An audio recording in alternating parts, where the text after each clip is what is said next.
Então vamos lá começar os relatos de hoje. Hoje eu tenho alguns relatos para contar aqui.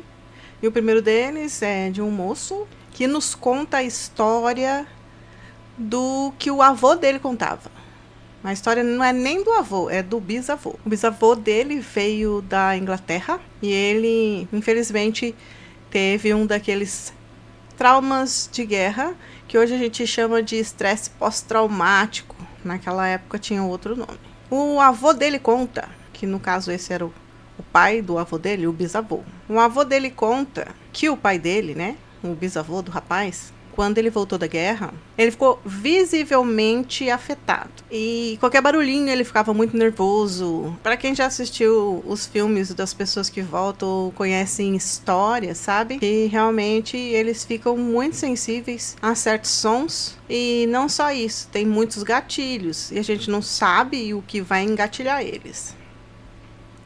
Então, não queria passar nem perto da praia e eles moravam em uma cidade praiana. O bisavô dele era marinheiro, ele trabalhava ajudando na manutenção para que o navio chegasse onde ele tinha que chegar. Aconteciam muitas coisas estranhas nessas travessias que eles faziam. E um dia específico, ele estava no navio, um dos marujos ouviu o que ele chamava de o canto da sereia.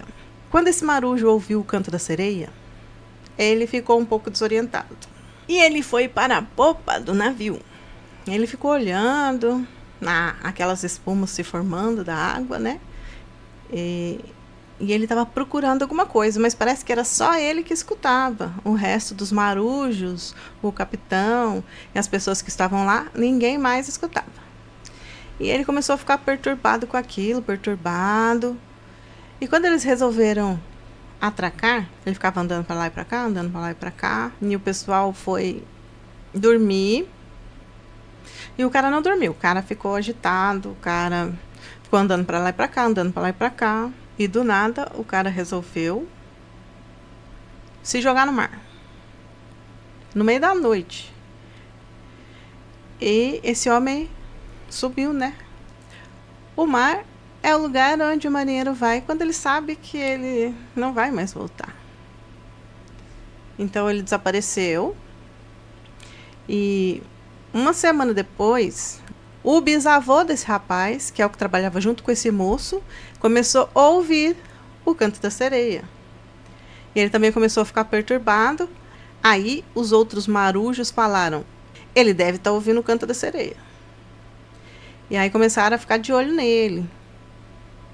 Aconteceu a mesma coisa. Ele estava no navio, em alto mar. E aí ele resolveu pular na água. Mas quando ele pulou na água, os companheiros dele foram lá e conseguiram resgatar ele e levar ele para dentro do navio de volta. Aí tinha um rapaz que era religioso lá, entre eles, que tinha uma Bíblia. E ele começou a rezar um salmo. E foi como o bisavô dele tivesse voltado em si. Parecia que ele estava completamente hipnotizado. O mar tem muitas coisas que a gente não conhece. Você acredita em sereias? O próximo relato é de um rapaz. O rapaz conta que quando ele era jovem, ele estudava sobre magia. E ele gostava muito quando ouvia o assunto projeção astral. E aí ele procurou informações, só que ele disse que na época que ele era jovem, a internet ainda era uma coisa mais complicada. Aí ele conheceu uma galera também que gostava dessas coisas de magia, e uns emprestavam livros para os outros, trocavam informações, falavam que a mãe falou, que a avó falou. Ele resolveu então entrar nessa de projeção astral, que ele falou que sempre foi um assunto que ele achou muito interessante. Então ele foi treinar em casa. Ele tinha lido a respeito de umas técnicas de relaxamento e meditação para você entrar no estado de transe para conseguir fazer a projeção. Ele disse que sempre ia parar em lugar errado. Ele acordava todo dolorido no dia seguinte, e ele não lembrava de nada. Às vezes era só uma tela preta e um barulho no ouvido e um medo, um arrepio na espinha. E com o tempo ele foi desistindo disso, porque ele nunca conseguiu ter aquela experiência que os outros colegas dele diziam que era maravilhosa, mas nunca ninguém explicava para ele como é que foi feito. Depois de um tempo, ele foi ficando mais velho e um dia ele sentou para meditar. Quando ele entrou em meditação, ele disse que ele relaxou muito e do nada ele se viu em um campo todo verde. Ele estava projetando, sem intenção de fazer aquilo naquele momento. Ele falou que chegando lá, vários animais pastando, boi, vaca, os animais grandes. E tinha um homem com uma calça, uma camisa de manga comprida, um chapéu de couro marrom e estava com um cavalo do lado. Esse rapaz, esse homem, subiu no cavalo e esse homem foi explicando as coisas para ele. E foi abrindo a visão dele. E toda vez que ele projeta hoje, ele sai com esse mesmo moço, que foi o que ensinou ele a técnica da projeção e que ensinou ele muitas outras coisas. Ele disse que o moço se apresentou para ele como Zé Mineiro, é o boiadeiro que acompanha ele. Alguém conhece esse boiadeiro, Zé Mineiro? Chetro A, boiadeiro. Agora o próximo relato, o cara resolveu fazer um pacto. Conhecimento? Nenhum. Ele ouvia as histórias de pessoas que saíam de madrugada, ia até uma encruzilhada e chamava 3 vezes o nome de alguma entidade. Não sei bem, porque essa parte ele não contou direito. Ele falou que ele foi na encruzilhada, chamou 3 vezes o nome do capiroto. Eu não sei se ele chegou lá e chamou capiroto, capiroto, capiroto. Não. Ele falou que chamou 3 vezes pelo nome do capiroto e ficou lá esperando. Ficou esperando, ficou esperando, ficou esperando.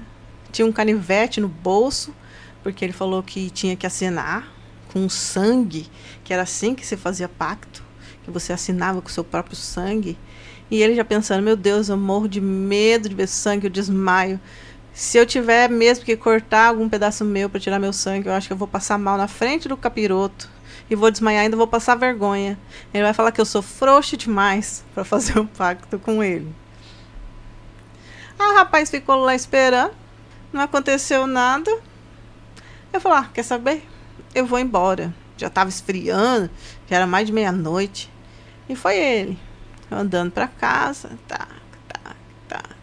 Ele falou que na hora que ele virou de costas, ele sentiu um arrepio estranho. Chegou na casa dele, estava agitado, não conseguiu dormir. Foi trabalhar arrebentado no outro dia, trabalho pesado, servente de pedreiro, puxando enxada, virando massa, carregando concreto. Não conseguiu comer direito. Naquela noite ele não dormiu direito de novo. Aí começou a se sentir doente. Não conseguia levantar para ir trabalhar. Não dormia nada à noite. Quando ele dormia, ele tinha pesadelo, muito confuso. Acordava sem se lembrar direito do que tinha acontecido. Ficou dias assim de cama. A pele dele começou a ficar amarelada. Tudo que ele comia, ele colocava para fora depois. Não conseguia parar nada no estômago. Aí a mãe dele, preocupada, falou, não, hoje eu vou levar você no médico. Que a princípio ele não queria ir. Mas quando ele não estava mais conseguindo levantar da cama, a mãe dele conseguiu arrastar ele para o médico. Chegou no médico, fez exame. Aparentemente nada, ele só estava um pouco anêmico, porque já fazia dias que ele não estava conseguindo se alimentar direito. Voltou para casa, continuou naquela mesma situação. Emagreceu. No primeiro mês ele perdeu 8 quilos. Ele falou que sempre foi magro. Então ele estava só caveira já, em cima da cama. E dor no corpo. Ele não conseguia nem virar na cama porque tudo doía. E começou a nascer escara nele, de tanto ficar deitado, porque ele estava muito magro. Aí a mãe dele, desesperada, começou a procurar gente. Levou um padre, levou um pastor. Nada. Oravam, rezavam. O pastor falou que tinha um demônio na casa. O padre jogou água benta em tudo e falou para rezar não sei quantos Ave Maria, não sei quantos Pai Nosso. A mãe dele fez tudo certinho. E ainda assim, nada resolvia. Ele continuou de cama. Quando ele estava ali no 3º mês de cama, ele já estava de sonda, já estava usando fraldas, já não conseguia ficar de pé sozinho. A mãe dele resolveu levar lá na casa dele uma mãe de santo.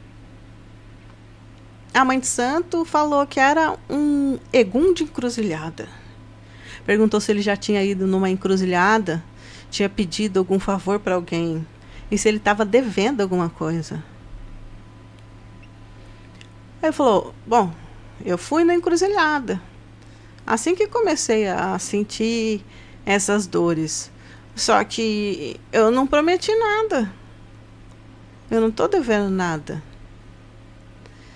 Aí a mãe de santo foi conversando com ele, aí ele falou que ele chamou, porque ele ficou sabendo que se chamasse tal nome 3 vezes, ele estava ali e queria fazer um acordo para ganhar dinheiro. A mãe dele doida para bater nele, só não bateu porque ele já estava muito fraco. E a mãe de santo fez um trabalho de desobsessão para tirar essa energia de perto dele, porque ele realmente estava sendo drenado por uma energia que ele não conhecia. E nem era questão de pagar alguma coisa, questão que ele chamou. Ele chamou, não falou nada e ficou sendo acompanhado por aquela energia, porque ele não sabia exatamente do que se tratava. Então, o primeiro que passou, escutou sendo chamado, ele foi receber o pedido. E como ele não pedia nada, ficou acompanhando e aproveitando daquela energia que ele tinha. Foi se aproveitando da energia dele. Mas hoje ele disse que está bem, fez tudo que pediram, os banhos, cortaram os laços com essa energia. E agora ele está tranquilo.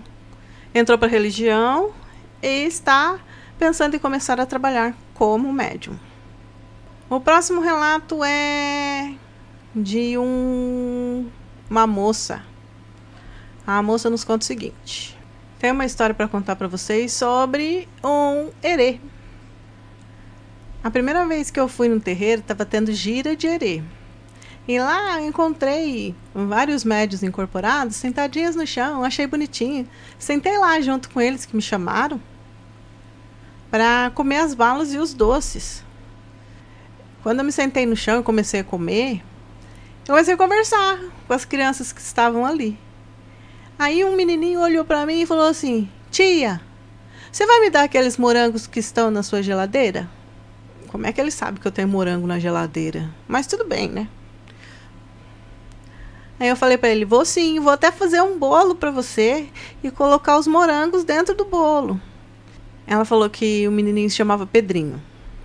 E foi para casa com a barriga cheia de doce e esqueceu disso. Esqueceu. Ela começou a ter febre. Ela começou a ficar triste. Ela chorava sem motivo aparente. Aí a prima dela falou assim, você não falou pro menininho que você ia dar um bolo para ele? Falei que ia dar o bolo. Se você não entregar o bolo para ele, ele não vai parar de te atormentar. Foi lá, fez o bolo. Na hora que ela estava fazendo o bolo, a febre dela passou. Na hora que ela pegou, cortou um pedaço de bolo, colocou no pratinho, ela melhorou. Ficou bem, ficou tranquila. Alguém já ficou devendo coisa para ele aí? Então, gente, eu acho que o caso dela foi que o morango estava na geladeira. Então, o morango, se você não usar logo, ele estraga. Então, na cabeça do herê pode ter pensado, ela vai me dar o morango que está na geladeira. Comeram os morangos, não entregaram para o menino, e aí ele ficou lá, pedindo. E o jeito dela lembrar era virando uma criança quando está com vontade de comer alguma coisa. Ficou doente. Os herês são crianças maravilhosas, eles não querem fazer o mal para ninguém, mas se você prometeu, é a mesma coisa quando você fala para uma criança, eu vou te dar tal coisa. Ela fica esperando, ela fica doente, né? Vamos entregar, gente, vamos entregar as coisas. Se você prometeu, entrega. E o último relato de hoje, mas não menos importante. Meu primo faleceu há 3 anos. Eu gostava muito dele. Ele era um menininho muito legal e inteligente. Ele sempre me chamava para brincar de carrinho e eu estava sempre ocupada, acabava não indo. Meu irmão sempre brincava com ele. Eles tinham idades parecidas. Eu sempre fui a mais velha de todos os primos. Geralmente eu ficava olhando eles para as minhas tias e para a minha mãe quando elas iam fazer alguma coisa. No dia que ele faleceu, meu irmão acordou de madrugada. A gente ainda não sabia. Ele falou: o Emílio veio aqui em casa. Ele me acordou e me chamou para brincar de carrinho. Minha mãe estava meio dormindo e falou: vai dormir, menina, nessa hora. O Emílio nem está aqui. O meu irmão deitou. No outro dia de manhã, bem cedinho, a gente teve a notícia de que ele havia falecido naquela noite. Ele estava lutando contra um câncer e já estava em tratamento fazia tempo. A gente tinha esperança dele melhorar, porque estava no novo tratamento. Ele pelo menos ia ter mais um tempo com a gente. Mas não foi assim que aconteceu. Meu irmão fala que sempre vê. E os dois brincam de carrinho. Eu sei que crianças são puras e às vezes eles vão embora muito rápido. Será que ele tem permissão para ficar vindo aqui brincar com as outras crianças? Para rever os priminhos? Eu fico pensando, o que será que acontece lá do outro lado? Eu tenho medo, mas ao mesmo tempo eu queria muito conhecer. Tô com saudade de você, Emílio. Se você quiser visitar a prima tá aqui. Ai, gente, esse relato foi triste de contar. Bom, gente, então esses foram os relatos de hoje. E se você tem um relato para mandar pra gente, é só mandar no nosso direct do Instagram, @trechosdemistério, ou para o nosso e-mail, trechosdemistério@gmail.com.